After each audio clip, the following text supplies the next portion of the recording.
Некоторые лекарства в аптеках Украины с 1 апреля можно получить бесплатно, либо с доплатой. Воспользоваться правительственной программой «Доступные лекарства» могут люди с сердечно-сосудистыми заболеваниями, бронхиальной астмой и диабетом 2 типа. Доступна ли эта программа для киевлян, пытались узнать наши журналисты. Эта женщина уже купила лекарства по программе. В аптеке они стоят 140 гривен. Ей обошлись в 20. Но доступный препарат меньшей дозировки, чем нужно. Поэтому каждый день эти таблетки она пьет в 2 раза чаще.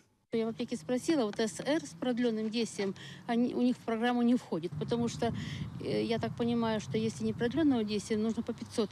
После завтрака 500, в обед 500, после ужина и на ночь 500. А с продленным, поэтому утром 1000 и вечером. По программе из 23 бесплатных препаратов 20 украинского производства, другие испанского, ирландского и словенского. Диабетики могут получить 2 отечественных препарата. Мовляв, уряд бере самі дешеві препарати.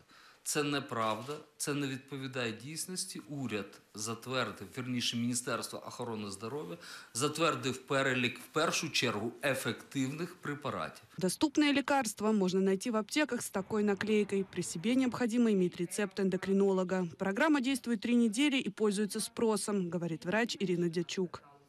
В цьому році ми навіть не очікували, але з початком програми, з 1 квітня, в нас вже за 2 тижні звернулося 1230 осіб і 1230 рецептів виписано. 630 осіб звернулося.